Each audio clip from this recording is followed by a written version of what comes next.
Late-night programs, once centered on humor and lighthearted bedtime laughs, have drastically shifted since Trump entered the political scene, transforming into overt political platforms, with Jimmy Kimmel among the most fixated on him. Just 2 weeks before the election, Kimmel appeared on MSNBC's Morning Joe making outrageous statements that have not aged well. And today, we're breaking down the full story. Optimistic person. I'm not hysterical.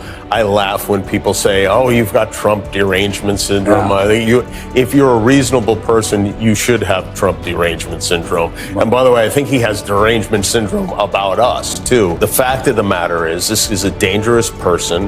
This is a stupid person. And that's a bad combination.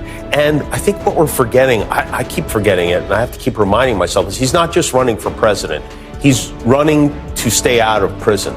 And that's a pretty powerful thing. He is literally running for his freedom. Kicks off claiming, "I'm not hysterical," only to immediately prove otherwise, displaying the typical unhinged obsession that has become almost a second career. As if Trump lives rent-free in his mind with no hope of eviction. His behavior suggests a personal vendetta, though it's really just TDs in action, where logic takes a backseat to emotional meltdowns disguised as political analysis. And his self-image as the voice of reason falls apart entirely when his apocalyptic theatrics even overshadow moments like hosting a Beatles. Javier, how are you? I'm doing really good, thank you. Are you an American citizen? No. You are not. Can you tell by my accent? Are you worried at all? No. You're not. Why not? Why would I be worried? You know, they're knocking on doors. Hey, I'll come to you and you can say... I'll throw my body right over you, believe me. Credit to Ringo for not falling for it. This is the exact mindset that somehow convinced some voters a second Trump term would instantly lead to concentration camps. Pure panic designed to override rational thought, which is the real danger of fear-mongering.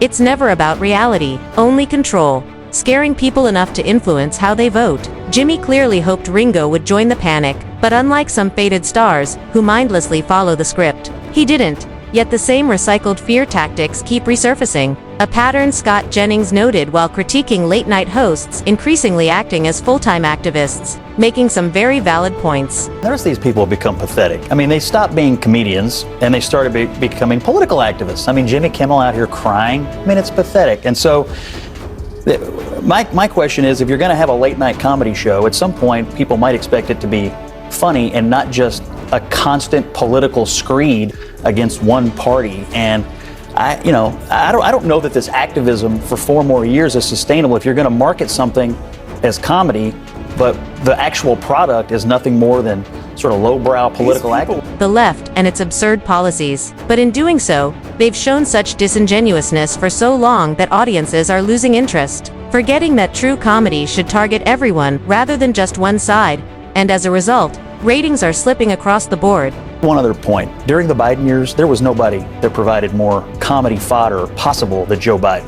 I mean, he was a walking... He was made fun of. He was absolutely not. He was left alone. Harris was left alone. No. They got nothing. They didn't get 10% of what they deserved. He's too old. Over on Fox, Gutfeld is leading the charge with impressive numbers, thanks to his authenticity, while NBC has been forced to scale back.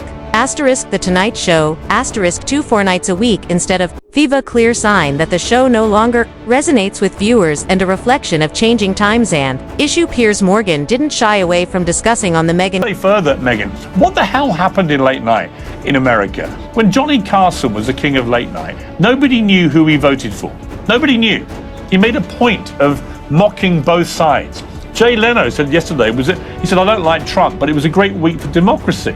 And salute to Jay Leno. I interviewed him last year about this. He doesn't understand why these late night guys want to be so obviously partisan.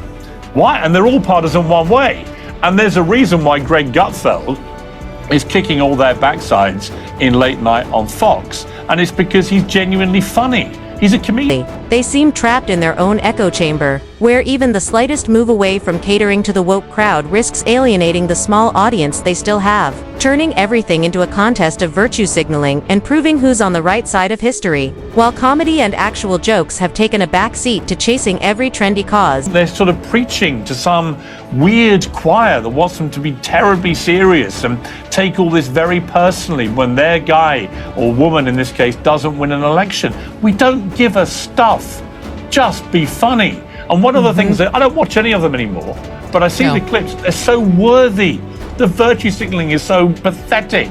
Get over yourselves and go back to being funny. You can see it in their style too, as real humor has been drowned out by lecturing and moral grandstanding. Just look at Jimmy Kimmel on that same Morning Joe segment, flaunting his supposed moral superiority. What do you think, though, is happening in the country where you have 2 weeks out, and it's one thing to just look at Donald Trump and look at some, senators, but we're actually talking about 70, 75, 80 million people. Yeah. I think we're focused on the wrong things. I think we're being focused on the wrong things. I think that there are certain news networks, if you want to call them that, who are lying to people. I think that there's a certain generation of which we are a part who are used to watching television and seeing the white man in a suit telling us what's going on in the world and believing that what he's saying is true. The level of hypocrisy is staggering, as Jimmy seems blind to the fact that he's part of the very group he claims to condemn, managing to criticize others while fully embodying the same behaviors. That is ingrained in us as Americans. We grew up with Dan Rather and Tom Brokaw and Peter Jennings, and we did not question that what they were telling us was factual. And a lot of people now are looking at Sean Hannity and whomever else, and they are not questioning whether or not what they're saying is factual. And what they're hearing is untrue. And I can understand why they think what they think, because they're being told there's a caravan of migrants coming, and then nobody's following up at the end and saying, oh, there was no caravan of migrants. After Trevor Noah's exit, late-night television has been stripped almost entirely of any real diversity or inclusion, leaving a void that the current crop of hosts seems unwilling or perhaps unable to fill. If these figures truly believed in the values they endlessly preach on air, shouldn't they be the first to lead by example? In theory, every one of them should consider stepping aside, making space for fresh voices, perspectives, and comedic styles that reflect the audience more accurately, rather than recycling the same tired routines and predictable talking points. Yet, predictably, that isn't going to happen. They continue to talk the talk, professing commitment to equality and innovation, but the act of actually walking the walk appears to be completely out of reach. This raises a pressing question.